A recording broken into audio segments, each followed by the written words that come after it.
Muy bien, y a lo largo del día de hoy hablamos de estos narcotúneles que fueron encontrados en el día de ayer en Rosario y que aparentemente pertenecerían a la familia Cantero, que es la señalada como los líderes de esta banda de los monos. Estamos con Paulo Cablan. Paulo, buenas tardes. Muy buenas tardes, un gusto saludar. Los 35 detenidos, imputados, procesados tiene esta mega causa que se instruye en Rosario. La banda de los monos, como recién mencionaba, es una organización narcocriminal liderada por una familia, la familia Cantero. Uno de los líderes fue asesinado hace un tiempo, hay otros que están prófugos. Es una banda como hay varias, no es la única que opera en la Argentina con estas características. Quizás es la banda más conocida y por una guerra interna en Rosario de organizaciones narcocriminales es más visible también por la cantidad de muertos. Claro. Pero en otras zonas, como por ejemplo en el Gran Buenos Aires, operan organizaciones de estas características. De hecho, hay causas, ha habido allanamientos, pero no son tan visibles o tan conocidas. Lo que sí encontraron, como lo contabas recién vos, es una red de túneles en una zona muy específica, en la zona sur de Rosario, en donde hay ese es el barrio en donde nacieron los Cantero, la familia que comandó esta banda. Y en esa cuadra, en esa zona, de acuerdo a la información judicial que llega desde Rosario, varias de las propiedades fueron o son de la familia Cantero. Y encontraron en medio de esta causa, cuando se comienzan a hacer excavaciones, a hacer rastrillajes, búsquedas, encontraron esta red de túneles que pudieron haber tenido, todavía no está claro para qué lo utilizaban, pero la interpretación es bastante lógica, para ocultar cosas, para escapar, para protegerse, que es lo más probable para lo que usaban. Claro. Y es algo que se ve mucho en el narcotráfico, no es nuevo, no es ni una idea genial, como dije recién, novedosa y muy usada, sí, copiada de otras organizaciones quizás mucho más importantes que lo vienen usando desde hace años. Generalmente el túnel permanente tiene más relación con el contrabando, con las vías de escapes y fundamentalmente con el contrabando. En la zona de frontera se encuentran muchos de estos túneles, en el caso de México, por el tema del contrabando, ¿no? De Chapo Guzmán, sí. Estamos con una invitada, con Cecilia González, ella es autora del libro Narcosur. Cecilia, buenas tardes, gracias por estar buenas tardes, gracias aquí con nosotros. Sos una experta, digo, has investigado durante años cómo operan los cárteles de narcotraficantes y demás, y por lo tanto esto no debe ser algo nuevo para vos. No, para nada, no es nada nuevo. Como dice muy bien Pablo, no es el ingenio argentino en esta ocasión, no es algo inédito. Sí.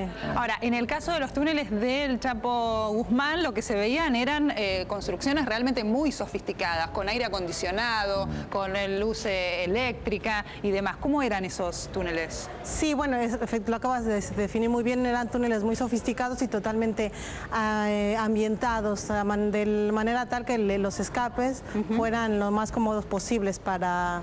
En este caso, los túneles que se han mostrado fueron para interconectar varias de las cosas que él tenía en Sinaloa y poder escapar de una a otra, como lo llegó a hacer en varias ocasiones. Como vía, en ese caso era como vías de escape, sí, y como protección y distracción.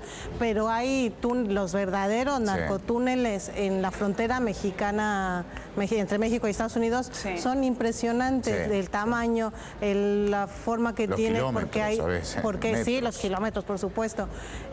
Lo que pasa es que lo que venimos insistiendo en las últimas semanas, los cárteles son empresas transnacionales y tienen todo tipo de especialistas. En este caso antes han contratado ingenieros de alto nivel para construir estos narcotúneles que llevan drogas a Estados Unidos y traen armas. Claro. O sea, los túneles se usan dos vías. Para el contrabando puntualmente, que tiene una historia centenaria. En el caso de México, bueno, acá también, pero en el caso de México tiene una historia centenaria, no solamente con el tema de drogas. Totalmente, sí, hay tráfico de personas también, que esa es una de las grandes tragedias de mi país, en la zona fronteriza.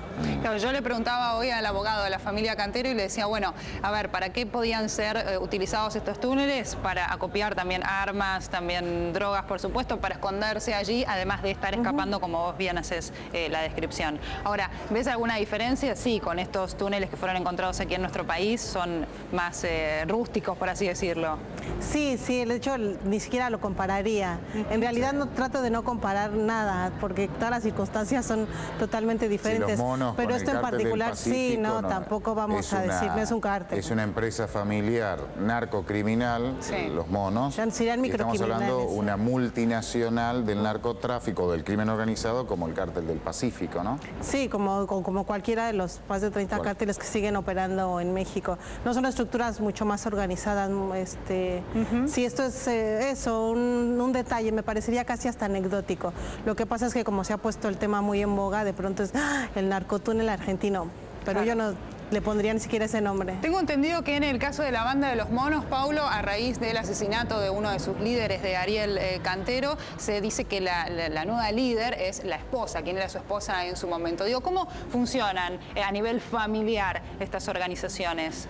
¿Suelen estar involucrados? Sí, sí, totalmente. De hecho, si vemos la historia de los grandes capos, por lo menos en el caso de México, provienen de familias que ya se dedicaban al cultivo o al traslado y ellos se convirtieron luego en los grandes jefes y tienen hijos que son los que, si bien no los van a suceder automáticamente en la dirigencia de los cárteles, sí van a disputar esos espacios. ¿Por qué no tomás como ejemplo cualquiera de las organizaciones, quizás alguna de las más históricas, para entender lo que estabas contando, cómo operan, ¿no?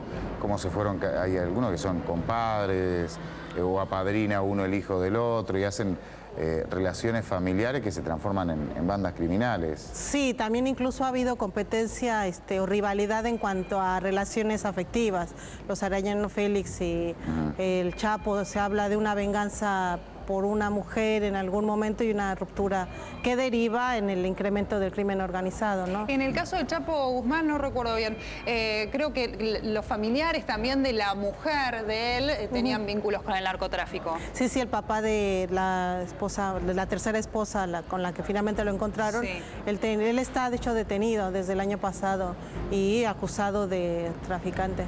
Digo porque parecería que en vez de ser algo para ahuyentar a un candidato o una hija, parece como que sea el objetivo, digamos, ¿no? Sí, de todas maneras también hay otro fenómeno. Eso es por una parte están los hijos de los narcotraficantes que se terminan dedicando al mismo negocio. Pero en México ha pasado un fenómeno también muy curioso a nivel sociológico, que hay otros hijos de otros narcotraficantes que se dedican a estudiar. De hecho, aquí estuvo estudiando la hija de un narcotraficante mexicano en la Universidad de Palermo hace 15 años. Estuvo custodiada y todo, pero ella delito no había tenido. Fue en la misma época en la que descubrieron que estaba acá la esposa de Pablo Escobar. Sí, en esos mismos días fue como... La hija de Esparragosa, porque sí, sí, del Azul. El Azul, que es uno de los posibles sucesores. Sí, porque el cártel, contanos si es así, el cártel del Pacífico, y por hoy son tres jefes. El Chapo Guzmán quizás es el más conocido, el emblemático, el más mediático, pero es una organización de tres dueños. De por lo menos tres, de por lo menos tres dueños. Sí, sí. Uno es Zambada, el otro es el Azul, y el tercero es el Chapo Guzmán. Efectivamente. Que serían pares, no es que uno es el jefe y los demás son los lugartenientes. Totalmente. Las hijas del Azul estuvieron aquí. Sí, sí. De Palermo o Belgrano, pues en la Universidad de Belgrano. Me parece, en la de Belgrano estudiaban y tuvieron un problemita acá en la Argentina y después se fueron. Ahora, parece ser...